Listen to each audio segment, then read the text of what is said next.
मागत होते. झोळीत थोडेसे पीठ होते, पण 4 भावंडांना पुरेसे नव्हते. म्हणून ते एका घराजवळ आले आणि म्हणाले, ओम भिक्षाम देही, ओम भिक्षाम देही. निवडक मनोरंजनाची डान्स होणार आहे. बंद केले. ज्ञानेश्वर पुढे निघाले.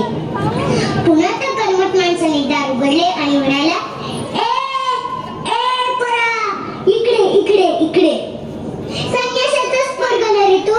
भिक्षा पाहिजे का तुला? ये ये.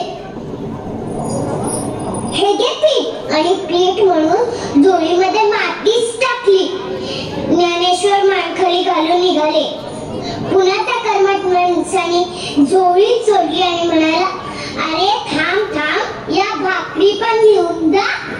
कसं काय रे, डोळे फाडून काय बघतोस? चल निघ, भिक्षा मागतोय.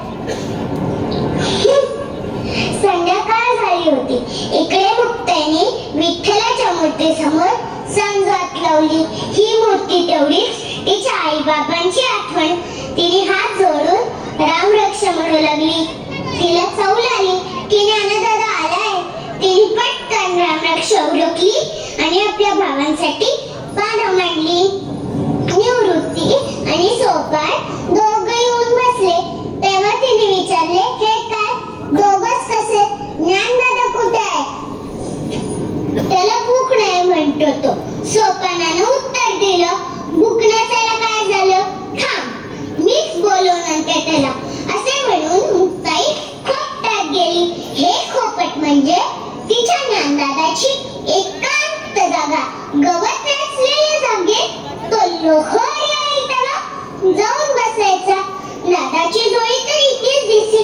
अगं बाई, या झोळीत तर माती आणि शेण्याचे गौरव कोणा दुष्टानं हे केलं असणार. म्हणूनच दादा रुसून बसले. ए ज्ञानदादा, ताटी उघड ना, ताटी उघड ना ज्ञानदादा. ज्ञानदादा ऐकलंस? चिंता क्रोध मागे सारा, ताटी उघडा ज्ञानेश्वरा. योगी पावन मनाचा, साही अपराध जनांचा. ताटी उघडा ज्ञानेश्वरा.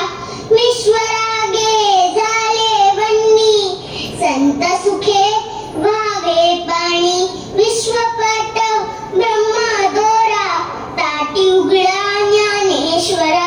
ए ज्ञानदादा, कोणी वाईट वागलं तर क्षमा करावी हे तूच सांगतोस ना, आणि स्वतःच रागून बसलेस.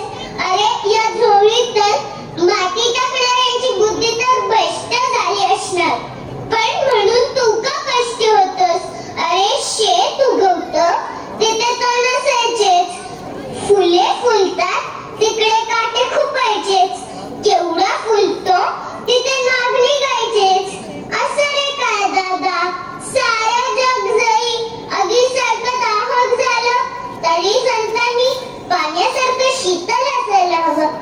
दातांनी जीभ चावली तर कुणी बत्तीशी तोडतं काय?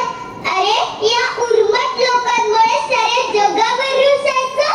तुम्हा संत पंडितवर तर खूप मोठी जबाबदारी आहे. तुम्ही उद्या विश्वाला तारायला हवं हे मी सांगायला पाहिजे का रे ज्ञानदादा तुला? हे दमले रे मी ज्ञानदादा, पाय दुखते माझे.